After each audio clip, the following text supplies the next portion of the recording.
त्यानंतर बघूयात मुंबई आणि पुण्यातल्या बातम्या। भारतीय वायुदलाचा मुंबईतल्या मरीन ड्राईव्ह परिसरामध्ये एअर शो, सुखोई 30 MKI आकाशगंगा टीम आणि C-130 एअरक्राफ्ट मार्फत चित्तथरारक कसरती।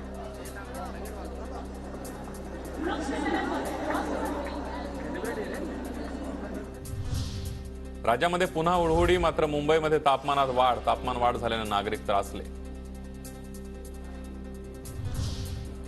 पैसे देऊन चूक माफ केली जाऊ शकत नाही, अग्निसुरक्षा नियमांच्या उल्लंघन प्रकरणी उच्च न्यायालयाचे मुंबई महापालिकेला खडेबोल।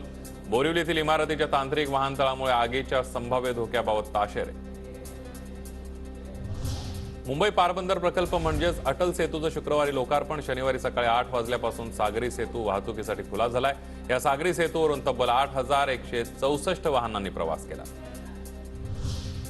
नवी मुंबई आंतरराष्ट्रीय विमानतळ 31 मार्च 2025 पर्यंत कार्यान्वित होऊ शकेल, केंद्रीय मंत्री ज्योतिरादित्य शिंदे यांची माहिती। तर विमानतळाला दिबा पाटील यांचं नाव देण्याचा निर्णय पंतप्रधान घेतील, शिंदेंचं वक्तव्य। पुण्यातल्या हवेली तालुक्यामध्ये सर्वपक्षीय नेत्यांचा अनोखा निर्णय। लग्न वेळेवर लागलं नाही तर लग्नातून निघून जाण्याचा घेतला निर्णय। लग्न वेळेवर लागत नसल्यामुळे अनेक ठिकाणी वाद होत असल्याच्या घटना। पुण्यामध्ये दुचाकी चोरणाऱ्या सराईतला पोलिसांकडून अटक। सीसीटीव्ही कॅमेरे, कॉल रेकॉर्ड तपासून पोलिसांनी चोराला घेतलं ताब्यात।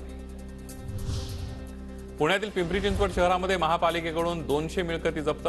17 नळजोडही खंडित। जप्तीपूर्वी नोटिसा बजावून ही मिळकत कर न भरणाऱ्या मिळकतदारांवर कर संकलन विभागाची कारवाई। पुण्याच्या मुळशी तालुक्यातील पौड गावामध्ये चोरांचा सुळसुळाट। 7,22,000 मुद्देमाल लंपास। पोलिसांकडून चोरट्यांचा तपास सुरू।